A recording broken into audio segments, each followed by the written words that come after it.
प्रिय छात्रों, आज का हमारा जो शीर्षक है, शीर्षक का नाम है भाषा विज्ञान,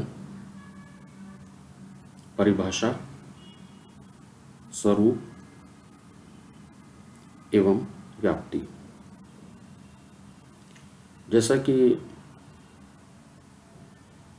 अभी हमने अपने पिछले व्याख्यान के दौरान भाषा की परिभाषा भाग 1 और भाग 2 के तहत भाषा की परिभाषा को जाना है, क्योंकि भाषा विज्ञान को जानने के लिए सबसे पहले भाषा को जानना बेहद ज़रूरी है। संक्षेप में अगर मैं दोबारा से एक बार पुनः रिपीट करूं, तो एक दो परिभाषाओं के माध्यम से मैं भाषा को फिर से परिभाषित यहाँ करता हूँ। सबसे पहले एनसाइक्लोपीडिया ऑफ ब्रिटानिका के अनुसार भाषा को हम इस रूप में परिभाषित कर सकते हैं: language may be defined as an arbitrary system of vocal symbols by means of which human beings, as members of a social group or participants in culture, interact and communicate. लगभग इसी परिभाषा को प्रसिद्ध भाषा वैज्ञानिक डॉक्टर भोलानाथ तिवारी जी ने इस प्रकार से परिभाषित किया है: भाषा मानव उच्चारण अवयव से उच्चरित यादृच्छिक ध्वनि प्रतीकों की वह संरचनात्मक व्यवस्था है जिसके द्वारा समाज विशेष के लोग आपस में विचार विनिमय करते हैं, साथ ही लेखक, कवि या वक्ता रूप में अपने अनुभवों, भावों आदि को व्यक्त करते हैं, साथ ही अपने व्यक्तित्व एवं अस्मिता आदि के बारे में जानकारी देते हैं। दूसरी परिभाषा थी बीडी क्रोचे के अनुसार: language is an articulate limited organise sound employed in expression. भाषा उस स्पष्ट, सुगठित, सीमित ध्वनि को कहते हैं जो अभिव्यक्ति के लिए प्रयुक्त की जाती है। तो भाषा की यूँ तो भारतीय विद्वानों के द्वारा, पाश्चात्य विद्वानों के द्वारा, संस्कृत विद्वानों के द्वारा तमाम परिभाषाएं दी गई हैं। अगर सिर्फ और सिर्फ भाषा को लेकर ही व्याख्यान दिया जाए तो कई सारी सीरीज इस पर बन सकती है। यहाँ पर अभी उन चीज़ों को विस्तार में नहीं देना चाहता हूँ और संक्षेप में कुछ जो मुख्य बातें हैं उनको मैं आपके समक्ष यहाँ रख रहा हूँ, ताकि कुछ बेहद आवश्यक जो बातें हैं वो आपके साथ साझा कर सकूँ और फिर आप अपनी जो स्टडी है उसको विस्तार दे करके और पुस्तकालय से और इंटरनेट के माध्यम से, किताबों के माध्यम से, टीचर्स के संपर्क से, अपने स्वाध्याय से आप उसमें विस्तार कर सकते हैं। तो सबसे पहले तो हमें भाषा को ही समझना होता है, उसके बाद आता है भाषा विज्ञान। यहाँ पर मैं सहायक ग्रंथ जो मैंने जिनका अध्ययन किया है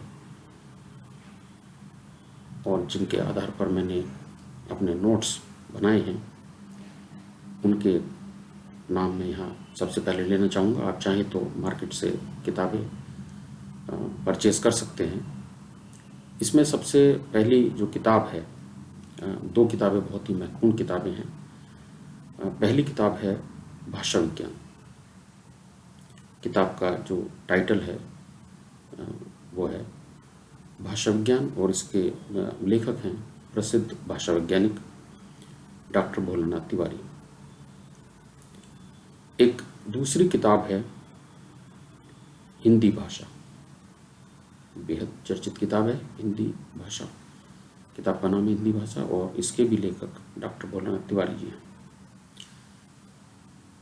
तीसरी महत्वपूर्ण किताब है भाषा विज्ञान, हिंदी भाषा और लिपि। इसके लेखक हैं डॉक्टर रघुवंश मणि पाठक। चौथी महत्वपूर्ण किताब है आधुनिक भाषा विज्ञान। इसके लेखक हैं कृपा शंकर सिंह एवं चतुर्भुज सहाय। पांचवी किताब बहुत महत्वपूर्ण किताब है। अक्सर कॉम्पिटिटिव एग्जाम्स में किताबों के नाम दिए जाते हैं और पूछा जाता है कि इनके लेखक कौन हैं। तो यह जो किताब है बहुत महत्वपूर्ण किताब है। अधिकतर प्रतियोगी परीक्षाओं में पुस्तक के लेखक का नाम पूछा जाता है। किताब का नाम है हिंदी भाषा उद्भव और विकास और इसके लेखक हैं डॉक्टर उदय नारायण तिवारी। एक बार पुनः दोहरा देता हूँ। किताब का नाम है हिंदी भाषा उद्भव और विकास और इसके लेखक हैं डॉक्टर उदय नारायण तिवारी। इसके बाद जो महत्वपूर्ण किताब है उसका नाम है हिंदी भाषा का विकास। किताब का नाम है हिंदी भाषा का विकास और इसके लेखक हैं प्रोफेसर देवेंद्र नाथ शर्मा। इसके बाद एक छठी किताब का नाम अभी आपके सामने है। सातवीं किताब है हिंदी वर्तनी। वर्तनी आप में से हो सकता है बहुत से बच्चे जानते हो कि वर्तनी को अंग्रेजी में क्या कहते हैं। हो सकता है कुछ न जानते हो, लेकिन वर्तनी अर्थात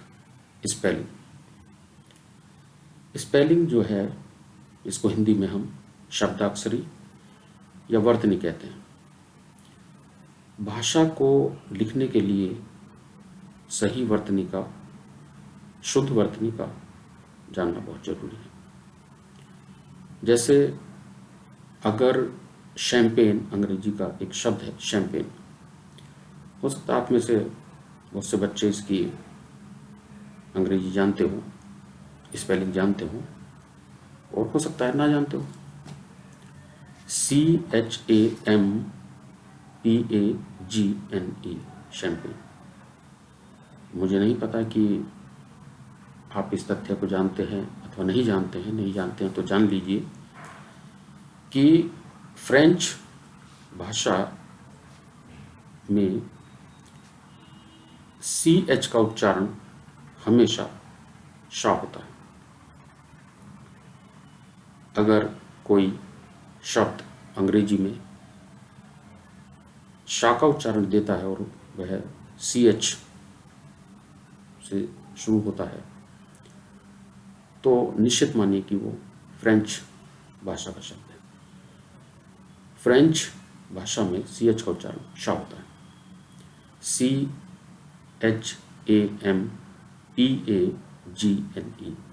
जी यहाँ पर साइलेंट है। शैंपेन अर्थात एक चमकीली मदिरा या शराब।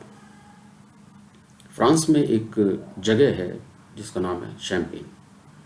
वहाँ पर एक विशेष प्रकार की जो अंगूर की लताएं हैं, बेल हैं, वो वहाँ पर उगाई जाती हैं। उससे जो शराब बनती है, मदिरा बनती है, वो चमकीली होती है। उस जगह के नाम पर ही उस चमकीली शराब का नाम शैंपेन है। तो ऐसे और भी बहुत सारे शब्द आप यदि देखेंगे तो अंग्रेजी भाषा में बहुत सारे ऐसे शब्द हैं जो CH से शुरू होते हैं और उनका उच्चारण शा होता है, शाशलना। तो एक नई बात हमें पता चली, जैसे कहते हैं कि knowledge is nothing but facts known by a person. तथ्यों की जानकारी ही ज्ञान है। तो एक तथ्य आपको मिला कि CH का उच्चारण